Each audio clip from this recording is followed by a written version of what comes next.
Orang share lah.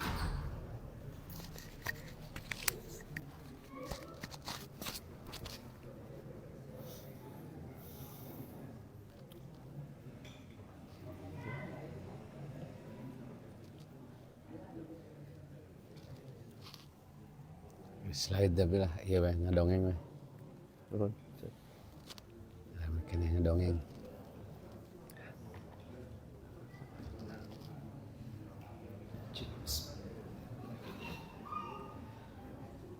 Alhamdulillah wassalatu wassalamu ala Rasulillah wa ala alihi wa sahbihi wa mawala.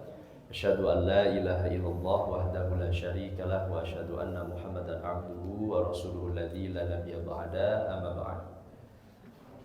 Rabbi shrah li sadri wa yassir li amri wa hlul 'uqdatam min lisani yafqahu qawli. Bapak Ibu semua yang dimuliakan oleh Allah, alhamdulillah Allah perkenankan kita semua di malam kali ini. Insyaallah di malam kali ini dan mungkin setiap bulan ke depan, hadirin Bapak Ibu semua, insyaallah ini agenda rutin dari pesantren mahasiswa Baitul Mukhlisin, bincang peradaban. Jadi kita mengundang para tokoh, para guru, para cendekiawan untuk hadir di Masjid Baitul Mukhlisin. Di malam kali ini alhamdulillah telah hadir guru kami Al-Ustaz Dr. Tiar Anwar Bakhtiar MPU. Selain kesibukan beliau hari ini menjadi rektor di IAIP Persis, alhamdulillah di malam kali ini beliau berkenan hadir bersama kita semua. Insyaallah akan menyampaikan tema kontribusi umat Islam dalam kemerdekaan Republik Indonesia. Menarik sekali hadirin. Mungkin Bapak Ibu semua besok yang siap Agustusan, yang siap balap karung, makan balap lomba makan kerupuk ya. Nah, ini bagaimana kontribusi umat Islam insyaallah akan diulas oleh beliau, dan kebetulan beliau pun sesuai dengan kepakarannya di bidang sejarah. Nah, ini semoga menjadi tambahan manfaat keilmuan untuk kita semua di malam kali ini. Bapak Ibu semua, kami informasikan pula pertama, insyaallah nanti kita terpotong dulu oleh sholat Isya, dan tentu tanggung ya, hanya 30 menit mungkin dari sekarang sampai sholat Isya. Nanti sholat Isya dulu. Bapak Ibu semua yang mau mencicipi kopi, teh hangat, boleh sudah kami sediakan di luar. Nah, nanti setelah Isya, tapi tentu tidak lama karena akan dilanjut kembali kajiannya mungkin sekitar 30 menit, sehingga insya Allah kajian mungkin kurang lebih akan selesai pukul 20 atau 20, mungkin lebih sedikit lah Bapak Ibu semua. Kemudian yang kedua, kami informasikan pula seputar pesantren mahasiswa untuk terkhusus buat mungkin jamaah yang menonton lewat channel dari Facebook Baitul Mukhlisin. Dari setiap Senin sampai Kamis pembelajaran dari sore sampai malam. Ini para mahasiswa terus berlangsung, dan kami masih tetap mengajak silahkan untuk anak-anak muda khususnya di kota Cimahi yang ingin ikut belajar bahasa Arab, turos Islam, menghafal Al-Quran. Kami sangat menyambut sekali untuk bisa hadir bersama kami, belajar bersama-sama di Masjid Baitul Mukhlisin. Baik, hanya itu mungkin Bapak Ibu semua yang bisa saya sampaikan. Saya tidak akan berlama-lama, kita akan mendengarkan, siapkan hati kita untuk mendengar ilmu yang akan disampaikan oleh Ustaz. Oleh karena itu kepada Ustaz Dr. Tiar Anwar Bakhtiar MPU kami persilakan.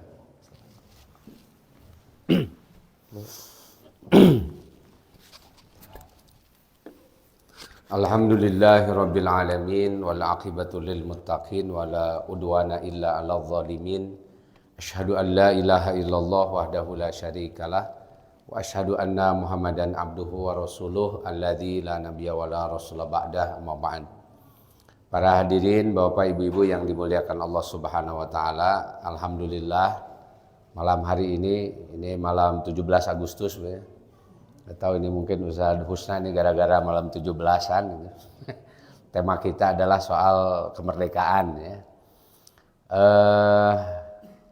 Ini sebetulnya adalah tema yang secara publik ya, secara masyarakat sangat penting untuk diketahui, sebab yang namanya negara bangsa, kita ini kan Indonesia ini negara dengan sistem namanya nation state.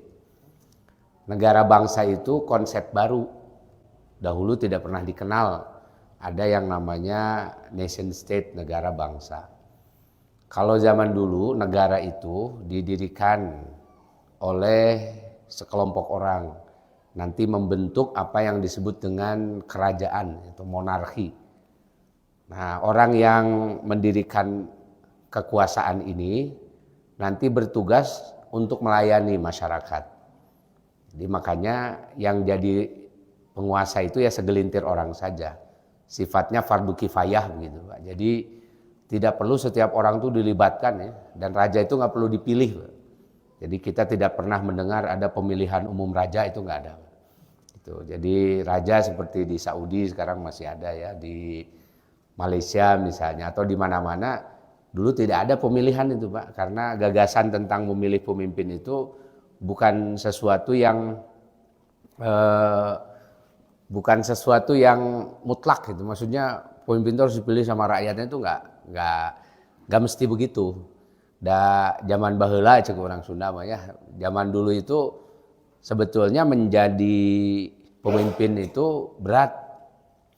Kenapa menjadi pemimpin itu berat? Karena menjadi pemimpin itu melayani kepentingan banyak orang. Karena melayani kepentingan banyak orang, maka hanya orang-orang yang ikhlas saja yang mau menjadi pemimpin. Lalu dia menyelenggarakan semacam organisasi publik gitu yang kita sebut sebagai negara, kerajaan atau apa saja untuk mengurusi urusan masyarakat yang tidak bisa diurus secara pribadi-pribadi. Misalnya seperti ngurus jalan itu kan kita nggak bisa ngurus jalan sendiri itu, ngurus saluran air, menyediakan kepentingan umum, fasilitas umum, lain-lain lah gitu ya. Nah itu semuanya dalam rangka amal soleh sebenarnya. Jadi amal soleh untuk melayani masyarakat. Maka jadi pemimpin itu kata pepatah ini dalam bahasa Belanda ya, Leiden is Leiden. Memimpin itu menderita.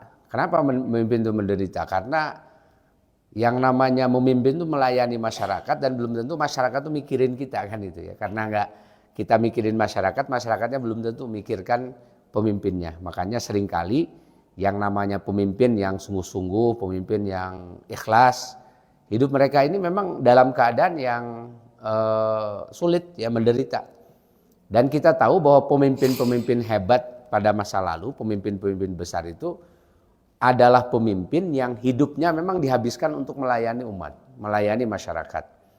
Dia tidak sempat memikirkan diri sendiri, makanya hidupnya dalam keadaan yang sulit. Kita lihat saja Rasulullah, kita teladan pemimpin tertinggi itu adalah Rasulullah. Rasul itu meninggalkan apa dalam kehidupannya pribadi? Kan nggak ada. Sampai Rasul ketika haji wada itu, cukup orang Sunda masa sadu itu ya ke umat Islam. Saya tidak meninggalkan warisan apa-apa. Warisan Rasul cuma dua, ini taraktu fikum amroin lan tadul abadan in tamassaktum bihima. Aku mewariskan untuk kalian itu dua perkara saja. Satu kitab, yang kedua sunnah. Itu tirkahnya Rasul. Gak ada kekayaan. Rumah Rasul itu sangat mengkhawatirkan lah gitu ya. Rumahnya nempel dengan masjid. Ya masjidnya terbuat dari batu-batu disusun, atapnya dari pelepah kurma. Rumah Rasul juga sama, begitu juga. Tidak ada rumah-rumah mewah. Padahal pada masa itu ya, peninggalan istana-istana mewah itu sudah sangat banyak.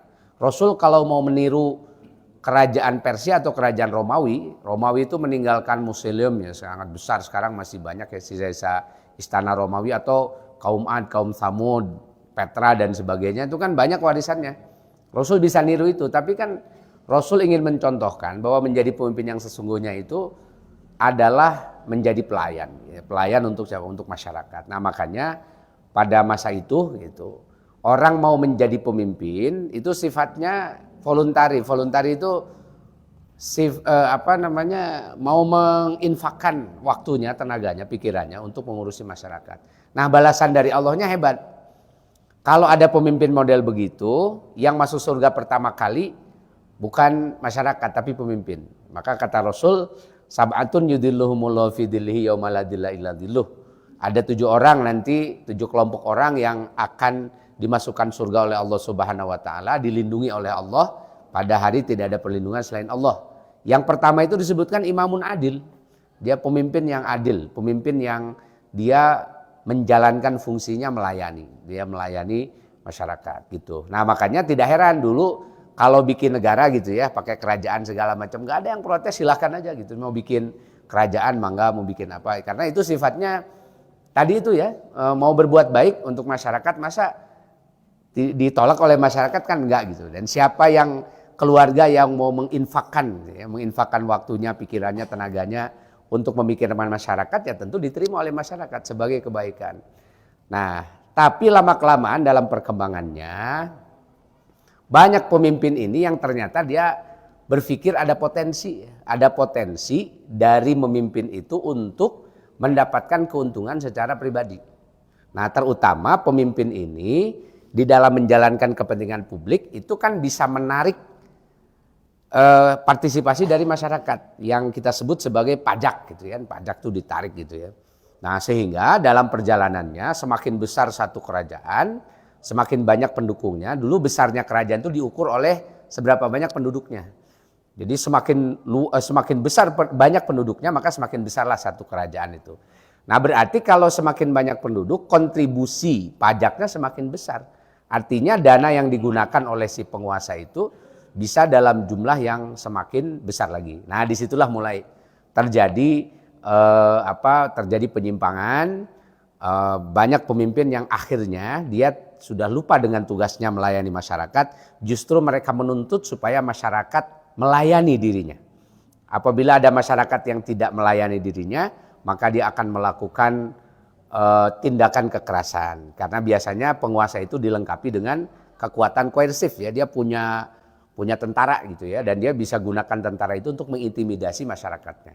Dan kezaliman raja di mana-mana ini menyebabkan orang kemudian berpikir, kalau begitu nanti milih pemimpin jangan seenaknya deh gitu ya. Jangan semau-mau saya jadi pemimpin, besok anak saya, nanti besoknya lagi cucu saya, kan kira-kira gitu ya. Nah, jangan begitu kan itu ya. Tapi nanti kita ini saja kita pilihlah oleh masyarakat yang memilih pemimpinnya. Nah, itu kan ide setelah ada kejadian raja-raja banyak yang zalim terhadap rakyatnya. Ada ide begitu kan gitu ya. Maka diciptakanlah semacam perangkat politik baru ya. Pertama, perangkat politik baru itu atas dasar apa masyarakat itu membentuk satu negara.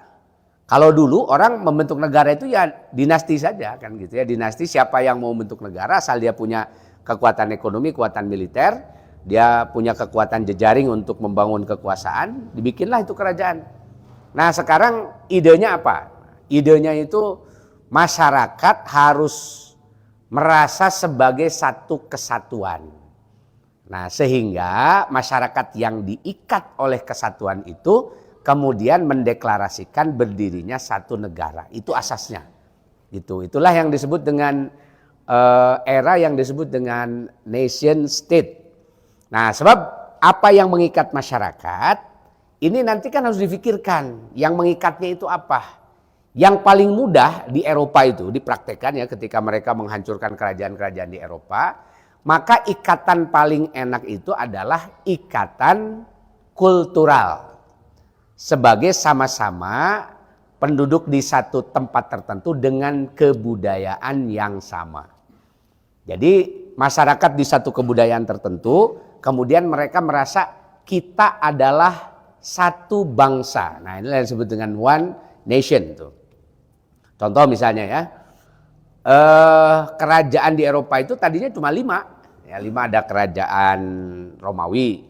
Kemudian Romawi pecah ya, pecahnya jadi Romawi Barat tuh, pecah menjadi Inggris Raya, Great Britain. Kemudian yang kedua kerajaan Prusia di Jerman, kemudian kerajaan Normandia di Perancis, Kekaisaran Tsar di Rusia. Nah, kemudian satu lagi adalah Romawi di timur. Nah, ini cuma tinggal 5 kerajaan tuh ya, tadinya 5 kerajaan. Nah, ketika muncul ide nation state ini, lalu pecahlah kerajaan-kerajaan ini menjadi banyak sekali negara. Nah, diantaranya misalnya ya, orang di Normandia ini kan ada banyak sebenarnya sukunya kan gitu ya. Ada orang Prancis, ada orang Swiss, ada orang mana lagi kan gitu ya. Kemudian di Jerman juga gitu, orang Jerman, orang Belanda. Itu masing-masing dulunya punya kerajaan-kerajaan kecil dan mereka membentuk sendiri komunitas-komunitasnya dengan bahasa tertentu, dengan kebudayaan tertentu. Akhirnya orang Eropa berdasarkan asas kebudayaan tadi itu sebagai sama-sama, kalau di kita misalnya sama-sama orang Sunda. Nah, orang Sunda tenon minimal ya ngomong dalam bahasa Sunda atau tinggal di wilayah mana, misalnya wilayah Jawa Barat atau apa. Nanti mereka menentukan sendiri batas-batasnya. Nah, maka dibentuklah negara berdasarkan kesepakatan etnik, berdasarkan kesepakatan kultural, berdasarkan kesepakatan kebudayaan yang sama, kemudian jadi apa yang disebut dengan nation, gitu ya. Dia menjadi bangsa itu. Nah, kan inilah yang kemudian di Eropa pada sekitar abad 19 memunculkan banyak negara. Ada Prancis, Jerman, Belanda, ada Swiss, ada bahkan kecil sekali ada Monaco misalnya yang cuma 10.000 isinya.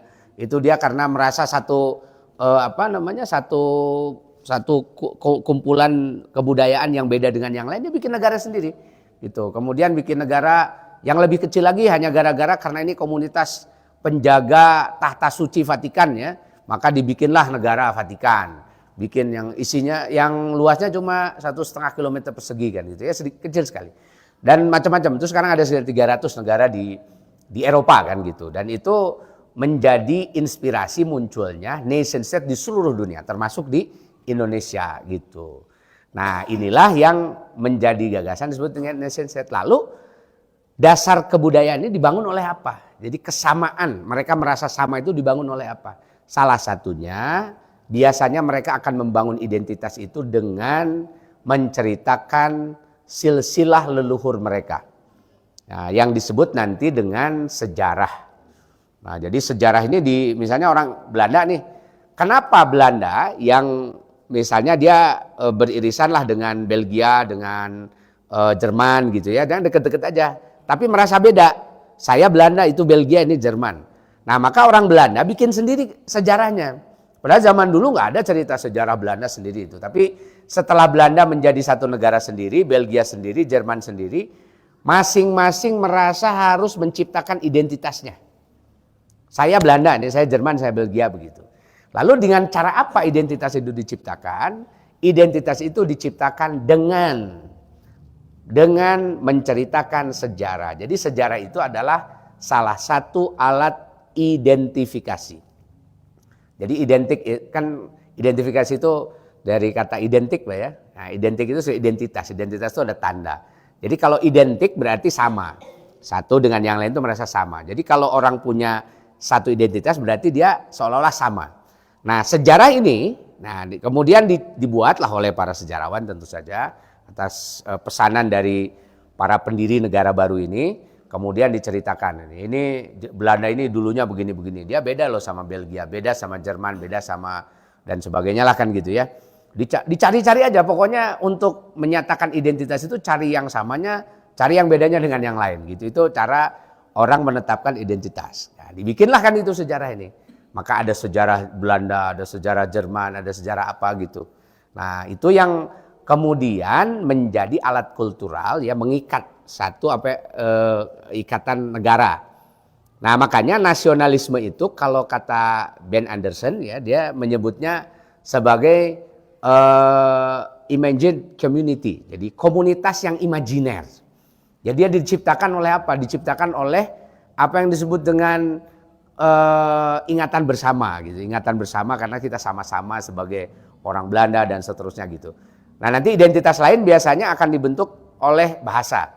Nah, bahasa dia menjadi alat identitas, kesamaan sejarah, kesamaan bahasa, dan yang ketiga nanti dia kesamaan ciri-ciri budaya. Nah, ciri-ciri budaya itu adalah budaya yang tangible, yang kelihatan. Seperti misalnya pakaian, kemudian ada rumah ya, pakaian rumah, kemudian kebiasaan sehari-hari makanan dan sebagainya itu biasanya akan dieksplor untuk menunjukkan bahwa kita sama gitu ya. Nah, itu ide nasionalisme itu begitu. Nah, ketika Indonesia merdeka tahun 1945 itu pilihannya kan Indonesia sewaktu dijajah sama Belanda itu sebenarnya kita ini provinsinya Belanda. Jadi provinsinya Belanda. Belanda itu sejak tahun 1800, 1 Januari 1800, dia praktis menjadi penguasa wilayah yang sekarang disebut sebagai Indonesia. Nah, jadi kita ini pernah menjadi provinsinya kerajaan Belanda. Nah, Belanda menyebutnya sebagai Nederlands Indie.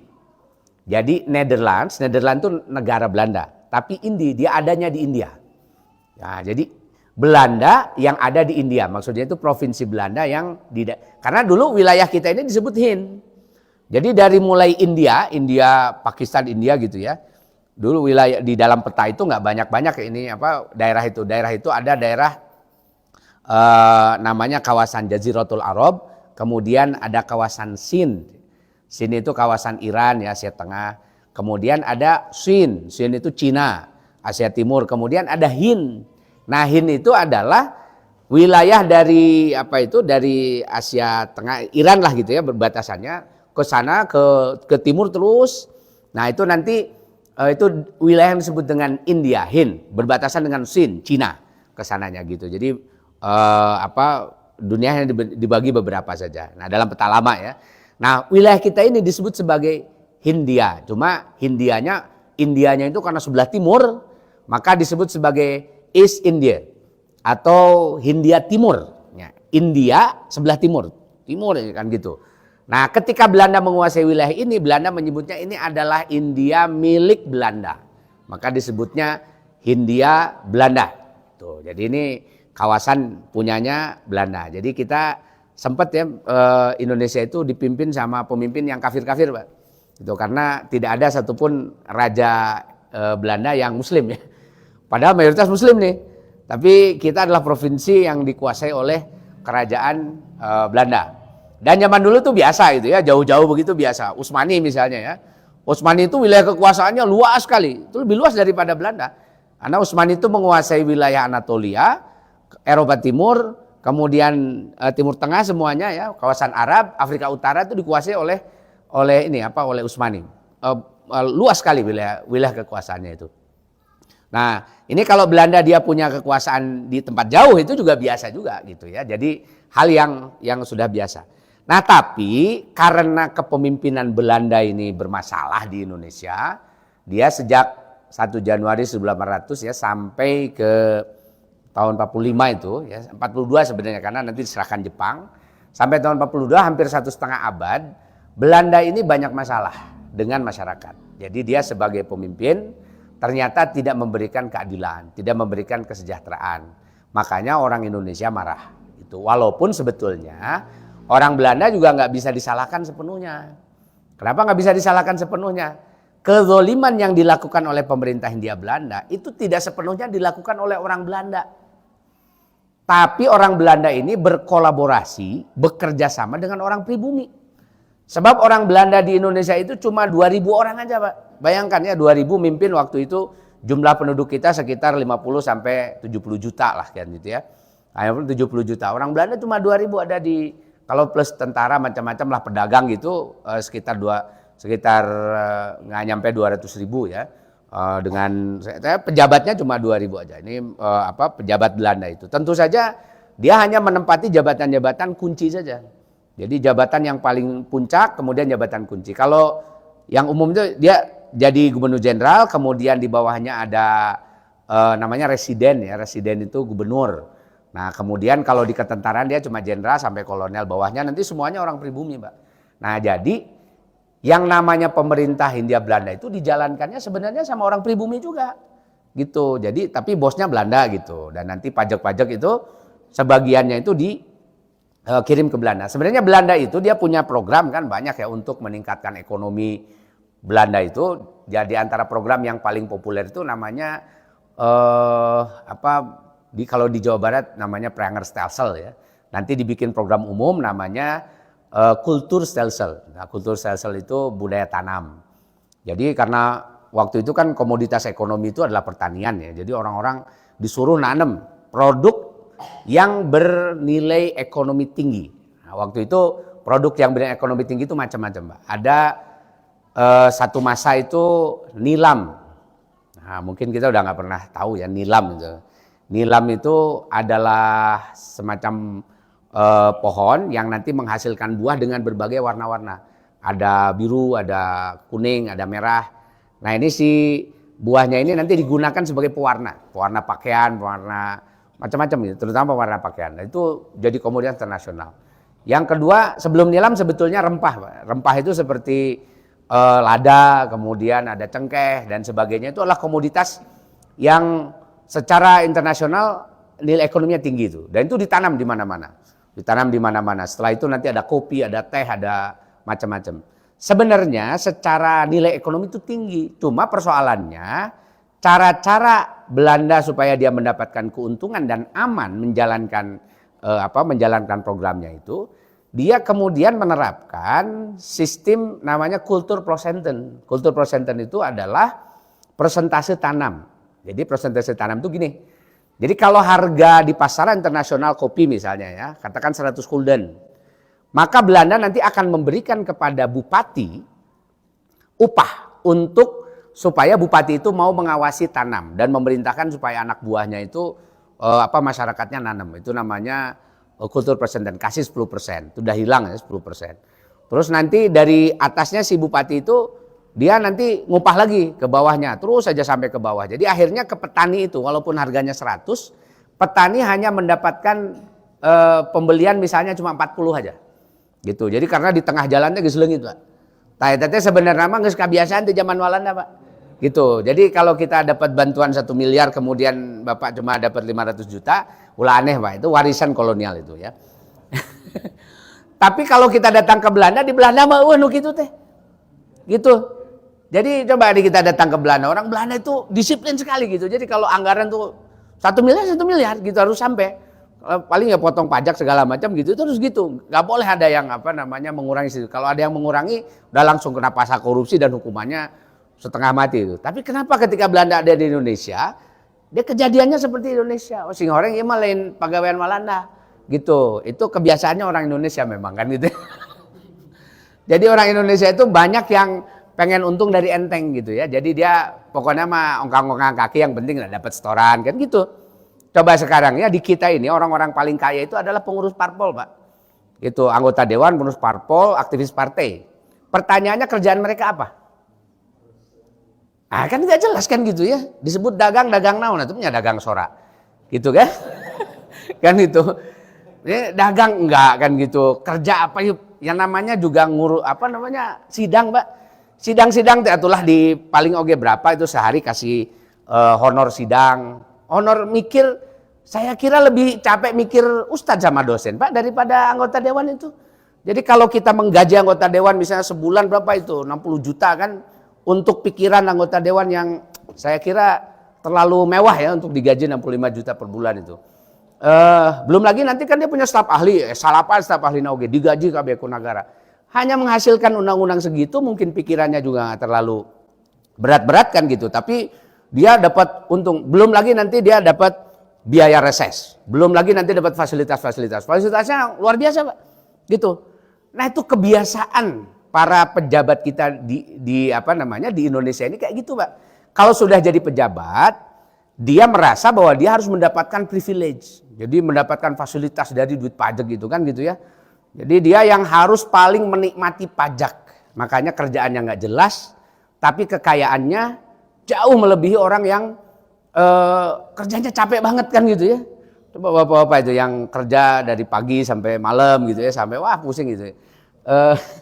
Ting sabara untungnya itu banyak yang untungnya juga nggak jelas ya, atau upahnya sangat kecil dibandingkan dengan para politisi itu. Belum lagi nanti politisi ada broker-broker politik, ada apa yang tepuguh gawena gitu menghubungkan dari sini ke sini, dia dapat upah dari sini dapat di sini, wah bisa hidup mewah. Bayangkan di kita itu yang namanya broker politik itu bisa punya rumah sangat mewah, bisa punya mobil sangat mewah. Naon gawena? Tukang kasakusuk kan gitu ya. Masa kasakusuk gajinya sebesar itu? Gitu kan? Itu buruknya politik kita, dan itu ternyata warisan dari zaman kolonial, Pak. Dari kita sekarang sudah milenial tapi politik kita udah gaya kolonial di zaman baheula gitu Gitu. Nah, ini problem ya.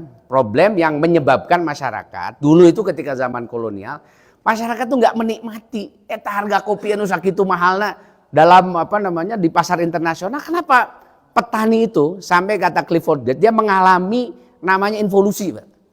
Kalau evolusi itu kan naik terus, itu revolusi naiknya cepat. Ini involusi, nu tadinya beunghar jadi miskin. Yang tadinya dia bisa saving, nabung gitu ya dari hasil pertaniannya, dia malah untuk makan aja susah. Itu sampai akhirnya di abad 19 itu abad termiskin masyarakat Indonesia secara statistik. Tapi pejabatnya dia hidup mewah-mewah. Nah, itu luar biasa tuh ya. Masyarakatnya miskin, pejabatnya hidup mewah.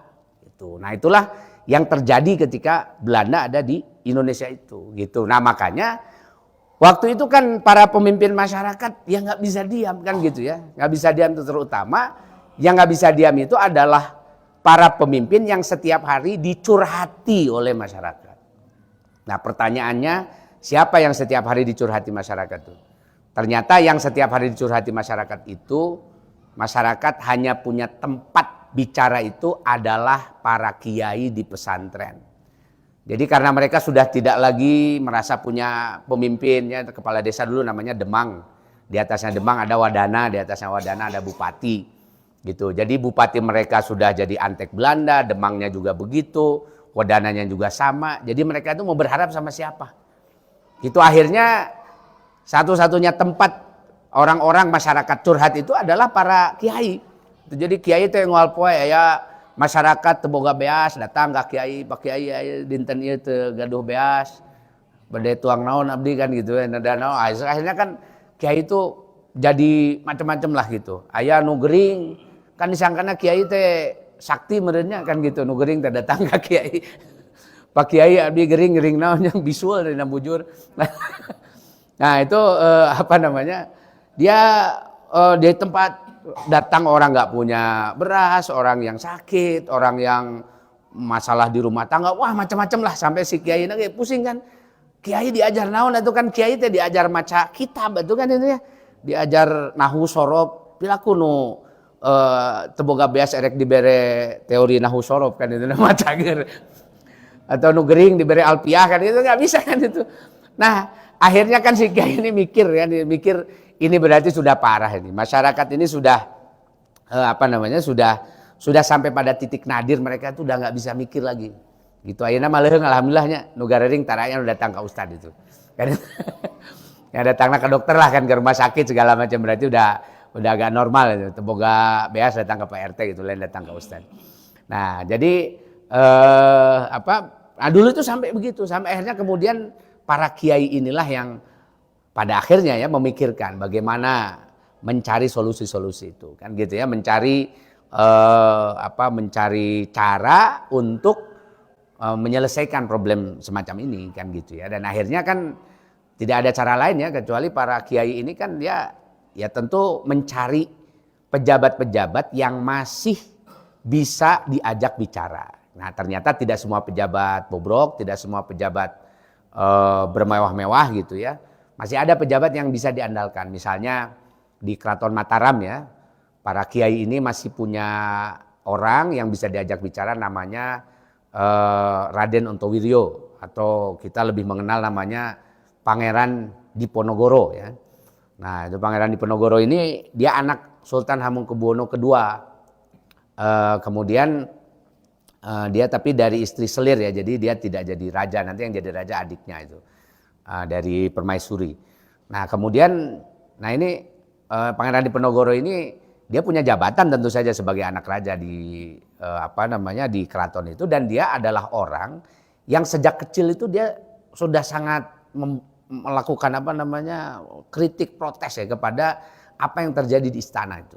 Jadi istana ini sudah sangat korup. Dia berkolaborasi dengan pemerintah Belanda, tidak membela rakyat dan sebagainya. Nah akhirnya Pangeran Diponegoro ini dia bersama dengan para kiai, makanya nanti ada waktu perang Diponegoro ada penasehatnya Pangeran Diponegoro namanya Kiai Mojo.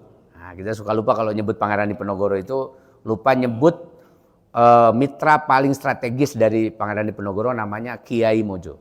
Makamnya ada di Tondano, itu bukti bahwa Kiai Mojo ini dibuang oleh Belanda karena saking bahayanya. Jauh-jauh nggak boleh ada di Jawa lagi, dia dibuang ke Sulawesi Utara, Pak. Sulawesi Utara Manado, dari Manado masih 4 jam lagi itu ke daerah namanya Tondano. Sana ada Danau Tondano dan di Tondano itu ada suku namanya Jaton, Jawa Tondano. Itu daerah mayoritas Minahasa Kristen. Tapi di situ satu kampung Islam semua gitu. Karena dulu Pangeran Kiai Mojo diusir, dibuang oleh Belanda itu dengan beberapa tentaranya, ada 200 orang. Mereka nggak bawa istri itu, akhirnya nikah sama orang setempat, mengislamkan kawasan itu, dan keturunannya sampai sekarang itu menjadi Muslim. Jadi ada Muslim namanya Jaton, ya, Jawa Tondano itu. Nah ini Kiai Mojo ini adalah mitra strategis dari Pangeran Diponegoro ini. Nah dia kemudian bicara apa yang harus dilakukan. Akhirnya kurang lebih 12 tahun lah Pangeran Diponegoro itu mempersiapkan, membuka jaringan. Jaringan yang dibuka itu pesantren. Jadi pesantren ini diajak untuk memikirkan bagaimana caranya untuk bisa melepaskan dominasi Belanda dalam yang melakukan penindasan lah kepada masyarakat, melakukan ketidakadilan dan sebagainya. Nah sampai nanti Pangeran Diponegoro, triggernya itu, jadi pemicunya adalah ketika dia kan dapat tanah perdikan ya, jadi tanah hak pengelolaan untuk Pangeran Diponegoro di daerah Tegarrejo di Jogja itu ya. Nah itu satu wilayah itu pajaknya disetorkan ke Pangeran Diponegoro gitu. Jadi itu daerah yang dikuasai Pangeran Diponegoro untuk dikelola secara privilege ya. Tapi kemudian oleh Belanda tanah itu dipatok mau diambil gitu ya, diambil dijadikan perkebunan dan sebagainya. Nah disitulah Pangeran Diponegoro dia mulai menggerakkan jejaring yang sudah disiapkan selama 12 tahun itu untuk apa? Untuk melakukan perlawanan terhadap pemerintah Belanda itu. Maka terjadilah perang yang namanya Perang Diponegoro Perang Jawa tahun 1825 sampai 1830 gitu. Nah itu hal-hal semacam ini, perang-perang semacam ini hanya bisa digerakkan oleh pesantren Pak dan Kiai. Jadi tidak ada perang-perang yang tidak digerakkan oleh pesantren. Coba nanti kita sebut lagi ya, di Banten itu ada, di Banten dan di Bogor itu ada gerakan Ciomas namanya itu tahun 1880.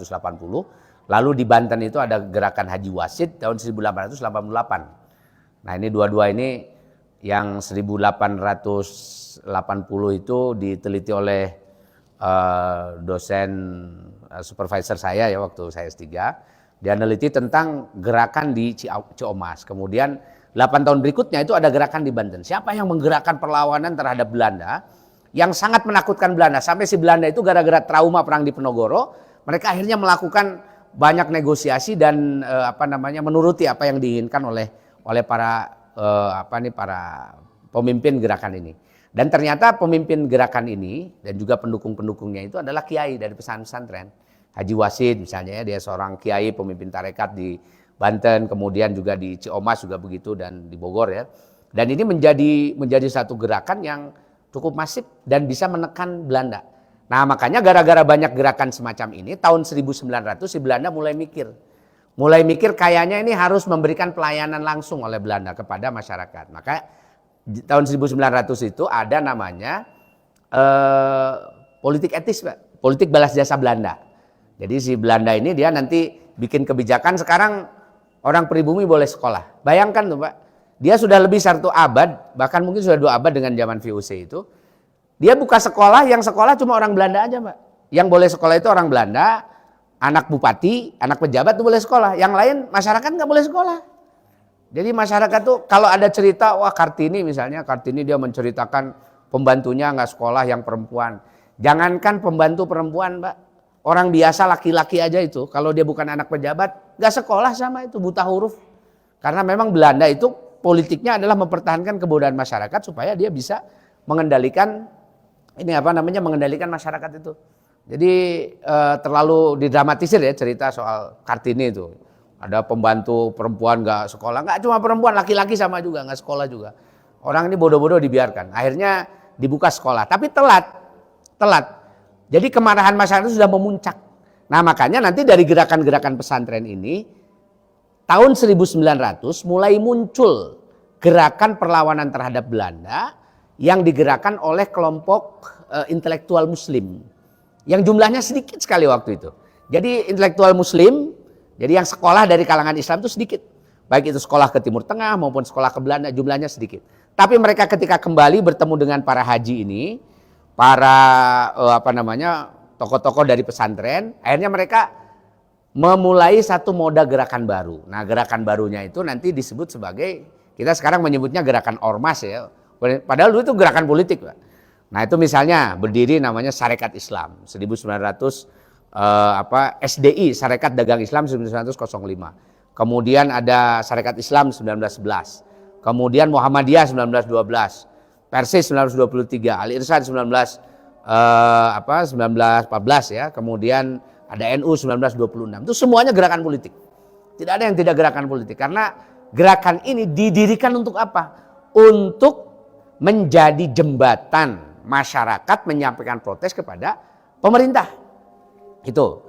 Nah, ini situasi yang waktu itu sedang terjadi. Tapi ya sudahlah, si Belanda ini sudah telat. Dan waktu itu para pemimpin gerakan semakin mendapatkan dukungan dari masyarakat. Bayangkan ada organisasi di tengah masyarakat yang jumlah penduduknya 60 juta itu, namanya Sarekat Islam. Dia ketika dibuka, cabangnya tiba-tiba langsung ada di seluruh Indonesia. Dan ketika Kongres tahun 1916, tercatat jumlah anggotanya 2 juta. Sekarang kita nggak ada ormas itu jumlah anggotanya 2 juta itu. Kalau ada pun tuh klaim ya, aslinya nggak ada. Gitu. Jadi itu 2 juta di laporan Kongres itu, bahwa di mana-mana itu ada orang yang mau membuka cabang dari Sarekat Islam ini. Gitu. Dan dia menamakan Islam Sarekat Islam. 1912 dia didukung oleh masyarakat dan tuntutannya dalam Kongres 1916 itu adalah berpemerintahan sendiri. Jadi waktu itu para pemimpin Muslim sudah mendapatkan dukungan supaya menyelenggarakan pemerintahan sendiri. Udah tinggalkan aja itu Belanda itu. Wah, itu kan dianggap makar, Pak. Dikejar-kejar itu para pemimpin SI itu. Dikejar,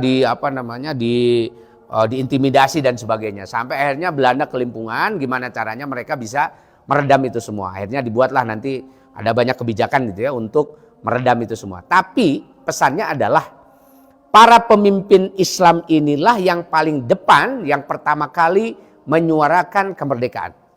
Jadi nggak ada cerita itu soal Budi Utomo katanya 1908. 1908 Budi Utomo berdiri itu organisasi para priai Jawa yang sebagian besar mereka adalah pegawai Belanda. Nggak berani mereka protes sama Belanda. Kapan mereka ikut-ikutan protes? Tahun 35. Setelah semuanya bicara.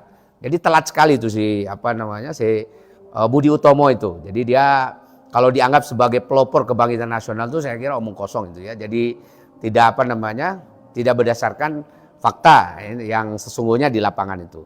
Nah, dia nanti baru ikut-ikutan tuh setelah tahun 35-an ke sana atau 40 baru rame-rame. Dan itu pun setelah Indonesia merdeka ya bubar lah, karena mereka ini rata-rata juga nggak punya concern untuk melakukan perlawanan terhadap pemerintah kolonial. Tapi pemimpin-pemimpin Islam ini sampai hari ini otentik. Semua organisasinya masih ada.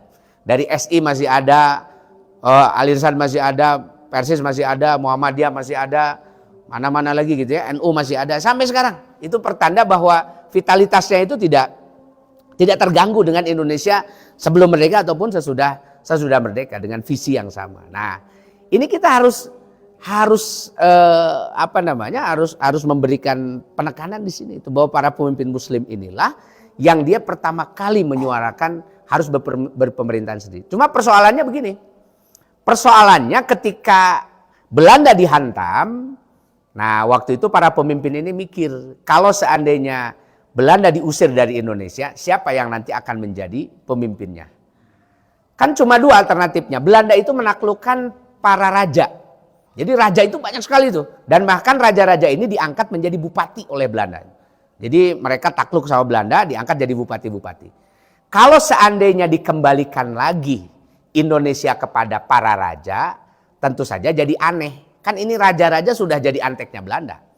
Gitu. Terus tiba-tiba mau dikembalikan ke raja, nggak mungkin. Nah itu case-nya beda dengan di Malaysia ya. Malaysia itu agak lain tuh. Makanya kerajaannya masih ada. Kerajaan Malaysia ada. Ada beberapa kerajaan yang gabung dan sampai sekarang kan masih kerajaan sistemnya itu. Indonesia nggak ada karena raja-rajanya tidak disenangi oleh masyarakat. Mereka justru menjadi kaki tangannya Belanda, ikut memeras masyarakat dan sebagainya. Akhirnya tidak ada pilihan lain kecuali ketika Indonesia merdeka, kita ini harus menjadi Nah, ini ada modelnya di Eropa, harus menjadi satu bangsa. Padahal sebetulnya kita ini tidak satu bangsa, Pak. Itu bangsanya macam-macam, ada bangsa Sunda, ada bangsa Jawa, ada bangsa Batak gitu, ada bangsa Minang, ada wah macam-macam tuh. Macam-macam. Sampai nanti istilahnya bineka gitu. Tapi aneh ya, bineka itu kan lain-lain ya, lain-lain beda-beda gitu.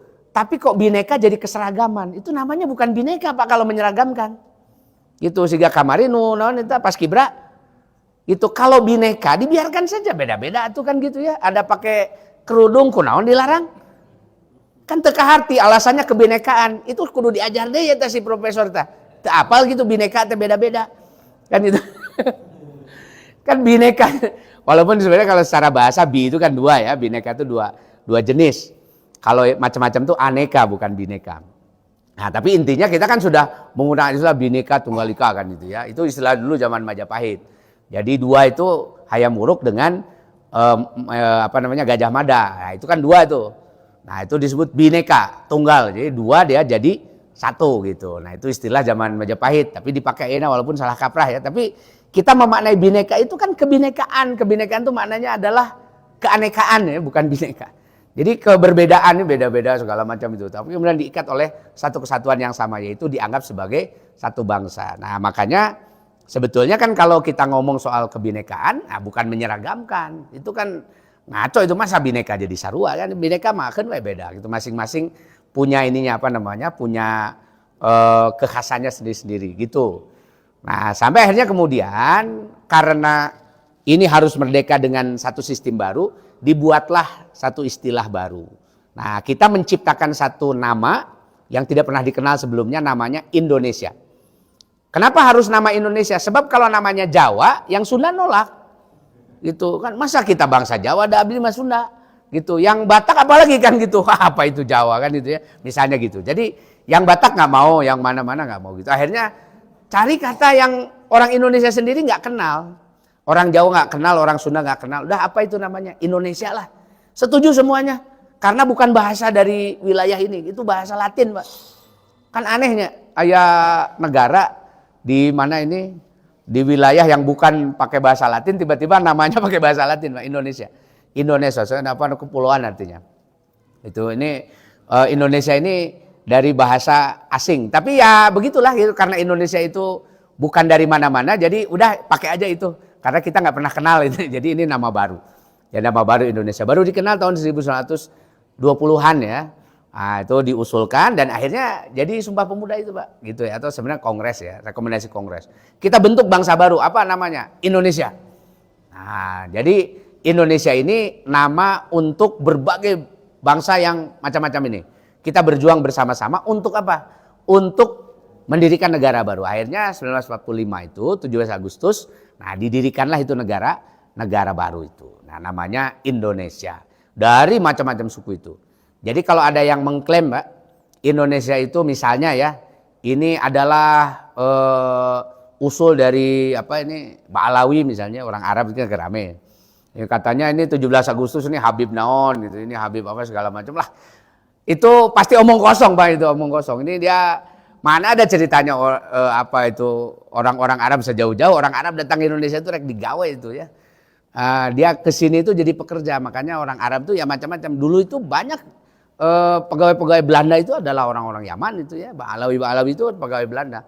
Maka ketika ada mufti diangkat Belanda supaya jadi corongnya Belanda, itu juga orang Yaman, namanya Utsman bin Yahya itu ya. Jadi Utsman Yahya ini mufti Belanda. Jadi dialah yang memfatwakan bahwa umat Islam haram melakukan perlawanan kepada Belanda, Pak. Nah, itu Habib ya. Gitu. Habib Yaman gitu ya. Nah, itu ceritanya itu gitu. Nah, walaupun tentu nanti ada juga, tapi dia nggak Ba'alawi, ada kelompok Arab yang bikin, ya kita bikin ini aja perkumpulan Arab namanya Al-Irsyad ya, Al-Irsyad Islamiyah. Nah, dia ini udah menyatu sama orang Indonesia dan dia tidak mempersoalkan nih turunan apa yang penting kita memperjuangkan ya kemerdekaan Indonesia. Ada yang model begitu gitu. Jadi artinya bahwa ini aspirasi kemerdekaan itu aspirasi bersama, aspirasi masyarakat Indonesia, bukan aspirasi dari kelompok tertentu, apalagi cuma aspirasi Ba'alawi kan, itu kan saya kira terlalu naif ya. Karena sejarah kita ini adalah sejarah yang cukup panjang. Jadi kalau ditanya apa perannya umat Islam, Nah, dari cerita itu sebetulnya nggak perlu dipertanyakan lagi bahkan gitu ya. Ini memang perjuangannya umat Islam. Makanya ketika Indonesia mau berdiri itu pilihannya cuma dua. Kita jadi negara dengan dasar Islam atau dengan dasar yang lain. Tapi tidak ada yang mengusulkan dasarnya komunisme. Yang tidak ada yang mengusulkan dasarnya Kristen, Hindu, Buddha, nggak ada. Islam dan yang lain yang bisa diterima oleh oleh masyarakat secara umum saja. Gitu aja. Jadi makanya kan akhirnya Pancasila sila pertama itu ketuhanan yang Maha Esa. Ketuhanan yang Maha Esa itu kan tauhid itu. Jadi kalau ketuhanan yang Maha Esa maknanya bahwa negara ini diperjuangkan oleh orang yang punya aspirasi dengan ketuhanan yang Maha Esa itu, yaitu Muslim gitu. Jadi kalau seandainya Indonesia ini diperjuangkan oleh orang sekuler sepenuhnya, nggak akan ada pilihan menjadi negara Islam. Diulang lagi nanti di konstituante. Perdebatannya apa? Dasar negara kita mau apa ini? Mau Pancasila atau Islam? Jadi Pancasila dengan Islam. Pancasila itu pun sebetulnya isinya Islam juga. Cuma lebih diperhaluskan itu ya. Ketuhanan yang Maha Esa, kemanusiaan yang beradab, persatuan Indonesia, permusyawaratan, keadilan sosial. Itu semua ajaran Islam juga ada di situ kan gitu. Apalagi ketuhanan yang Maha Esa ini. Cuma dia diperhasus supaya tidak langsung. Dasar negara itu adalah Islam. Itu di BPUPK diperdebatkan, di konstituante diperdebatkan. Artinya bahwa aspirasi Indonesia menjadi negara yang dasarnya Islam itu disebabkan karena ada latar belakang sejarahnya. Kan nggak mungkin kalau nggak ada latar belakang sejarah tiba-tiba orang yang memperjuangkan Indonesia itu tidak bicara soal dasar negara Islam itu. Gitu. Nah ini, tapi kita sering lupa ya dengan hal semacam ini. Baik, saya kira karena Isya, kalau nggak dongeng mau beres-beres ya. Kita sholat Isya dulu ya. Nanti kita lanjut lagi. Terima kasih. Assalamualaikum warahmatullahi wabarakatuh.